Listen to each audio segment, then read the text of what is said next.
Welcome to another Tracking Trends Thursday with Kristen Mason Coreas, owner of the Homes by Mason team. My voice is still not 100% what it normally is, so I'm a little bit rough in the throat still. But let's talk about what is happening in real estate. Interest rates are at 6%. And that is just a touch bit of where we were last week, but basically at the lowest point that we've been in 4 years. 5.98 is the lowest that we've been in 4 years. And so that's where we were last week. And so we're up a touch from there. Now, with a war that we are now in, I think since the last time I was on here, the expectation is that interest rates are not going to go lower. We'll talk more about that as we go. A year ago, interest rates are at 6.63 for perspective. So we are relatively comfortable with where interest rates are for buyers. Purchase applications actually rose 6.1% for the week and 10% year over year as a result of the lower interest rates. An interesting point here, that's not economic news, but in terms of home buyers, the NAR, which is the National Association of Realtors, said that home buyer preferences are shifting from open layouts back towards more traditional designs with better privacy and energy efficiency. Those open walls, it's hard to keep everything heated and cooled. I said this a long time ago. I said at some point, people are going to be looking at homes saying, can I put up a wall here, instead of saying, can I take down a wall? I think we're probably far from that. Obviously, open layouts are still popular, but I'm not terribly surprised to see that we might be starting to shift back to a preference for more walls. And another interesting note, a lot of people have been talking about housing affordability being an issue. That is an overall concern in the real estate market. It is not only because of housing prices. Property taxes and homeowner insurance account for an average of 21% of monthly payments. So that monthly payment is not just your mortgage payment and your interest rate. Those are only two of the factors. So insurance and taxes are the other part of that PITI monthly payment. And so 21% is a significant amount. So those factors are also affecting affordability of homes. Oil prices, you might have heard, did jump as a result of the fighting and conflict in the Middle East. And certainly rising oil prices have renewed inflation concerns and reduced expectations of the Fed reducing their interest rates. So that's what I mentioned earlier. And in the labor market, there is conflicting information about what is happening in the labor market. We've been seeing a lot of that. So essentially, we're not quite sure what's going to come next. Certainly, how long this conflict in the Middle East lasts will have an impact on what happens in our market. So in terms of the Mid-Atlantic region, which is Virginia, D.C., Maryland, Pennsylvania, West Virginia, Delaware, and New Jersey, overall buyers were cautious. There was a 6% decrease from last year in showings, and a 4.3% decrease in pending contracts compared to the year before. So, and that was up to March 1st. So that was actually prior to the conflict. I would say that was not impacted by what's happening in the Middle East. So it'll be interesting to see, how what's happening in the Middle East plays out in terms of our market. Certainly, I'm watching that. And sellers also have been cautious as well. 11% fewer new listings. And that's the fifth week in a row that new listing activity has been slower than the year before. So less inventory. If there is less buyers and there's also less inventory, then that kind of stays in step with each other. If buyer activity increases and there's less inventory, then that could be worse for buyers and better for sellers. So we shall see. In this case, we're seeing less of both. So not a major concern for me if we are seeing less of both.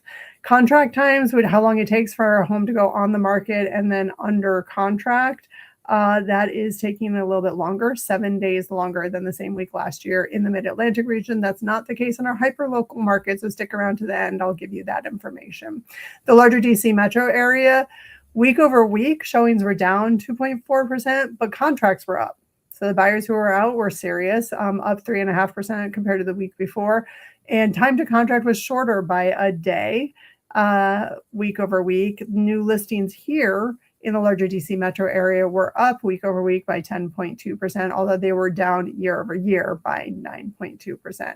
Listing price up week over week by 2.5%, and active listings also up 1.1%. So week over week activity is relatively healthy. The year over year data does show that there may be some shifts in the market. Showings were down year over year by 5.2%. Purchase contracts, though, up 10.8%. So again, buyers are writing contracts. There are serious buyers out there. Time to contract longer by 11 days year over year. That's a long time. So the median time to contract, 34 days in the larger DC metro area. It's less than that in our hyperlocal area. New listings down, as it was in the Mid-Atlantic region, 9.2% year over year. Median list price down again. Last week it was also down. And if I remember correctly, I think before that it was down. So starting to see a trend downward year over year in median list price. List price is not close price. So I don't have the close price data here, but if list prices do continue to fall year over year, then we might see that. I mean, actually, like I said, I don't have a close price here. I should look that up for you. Active listings are up, though, year over year, 12.4%. And then this is our hyper-local data. So in our hyper-local market, and I want to pull the days on market. I don't think I have it up there anymore. So the actual days on market, raw data, I can't find it for you. But so the hyperlocal area includes Arlington, Alexandria, Fairfax, and Falls Church, where we do most of our business here at Homes by Mason. And so you can see this is the raw data. New listings were up, you can see, week over week, and contracts were down a little bit week over week. And this shows you that here as well. So this shows you compared to the week before, were we up or down?